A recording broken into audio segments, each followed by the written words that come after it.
So Mark Gurman has given us information regarding the new Mac Minis with the M2 and M2 Pro chip, and so let's delve into it. So the first big thing Gurman told us was actually regarding the design, because a lot of sources, mainly Jon Prosser, told us we were going to see a more compact design that was going to have plexiglass on the top. Now this did seem likely in my opinion, because number one, Apple does want to give their new Apple Silicon Macs a brand new identity that separates them from the older Macs, and so giving this a new design would do that. But also, of course, the current design does have its issues. For one, it's way too big for the tiny M1 motherboards, but also there's been Wi-Fi and Bluetooth issues due to the aluminium enclosure, which of course the plexiglass we saw on the concepts for the new design could fix. But Gurman surprisingly says that this is all false, and instead we should see the same design for this M2 Mac Mini, which means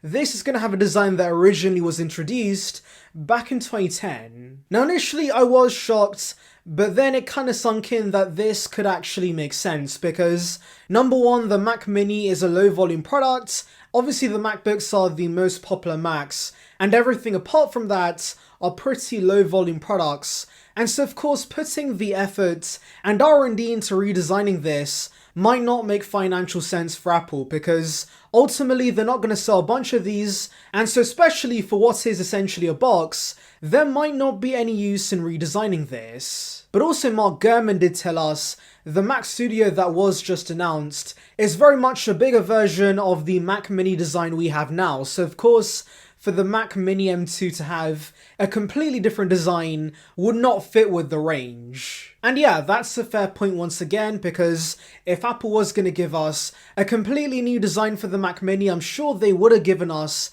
some elements of that design with the Mac Studio, but the fact this was just a taller version of the current Mac Mini design, yeah, I do think Gurman might be right. And actually, I do want to mention that Jon Prosser's renders did not have a headphone jack, and so yeah, maybe that was a sign that this was a prototype that was never gonna release, because ultimately removing the headphone jack from a Mac Mini would not make sense. The Mac Mini speakers suck, and so you need to be able to connect external speakers to this, and so without the jack, that would be difficult. And so yeah, I guess Gurman is right. The only sad thing about this is obviously the Wi-Fi and Bluetooth issues are likely not to be fixed with the M2 versions, and that is a shame, because I did temporarily have a Mac Mini but returned it because of those issues, and so Apple not taking the steps to fix that is not a great look. Anyways, let's move on to the actual change we're going to see with the Mac Mini, and that of course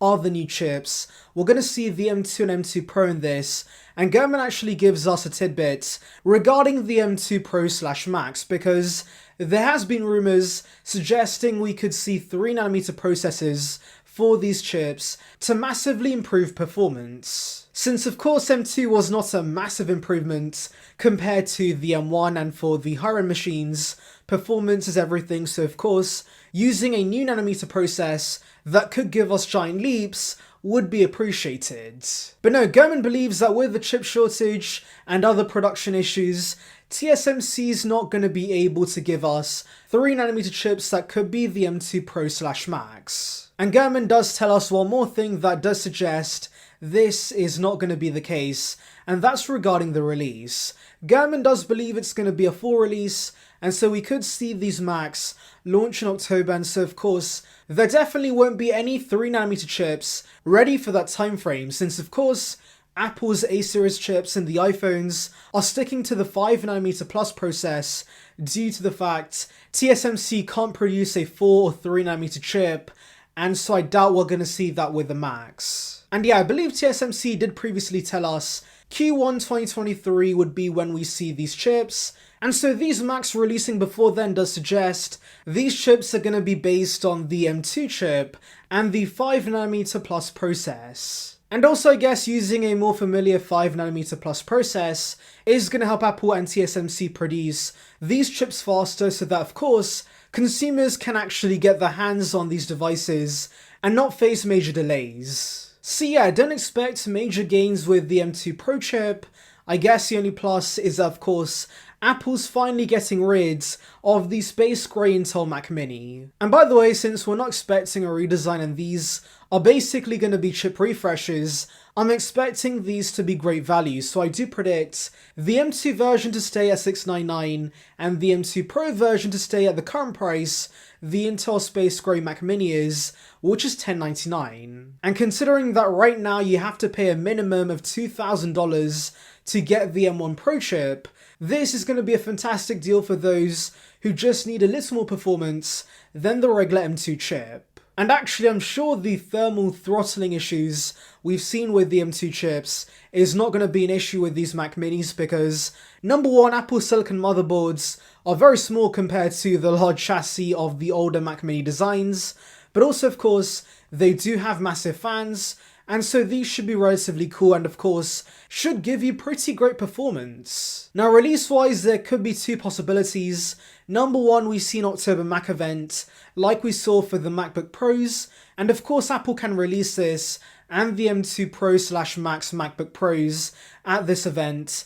alongside maybe AirPods Pro 2. But if we don't get the MacBook Pros and the AirPods release in September instead, I could see Apple doing a slight refresh, especially when the design is identical and of course the chips for the most part are based on tech that's already been announced. Anyways, let's now delve into your thoughts regarding this Mac Mini refresh. So Kayak says, I would hope the Mac Mini M2 will be released in October / November 2022 since of course it's been 2 years since the M1's release, and the only reason that Apple might not do this is of course this might compete against the Mac Studio M1 Max and affect sales of the latter. And yeah, that might be the big reason why we haven't seen a refresh to the Space Gray Mac Mini yet, but I do think there's been enough time between the Mac Studio release and of course now where we could see events in a few months. And so yeah, I'm pretty confident we're going to see the Mac Minis release this year. So yeah, those are all the new tidbits regarding the Mac Mini, but of course,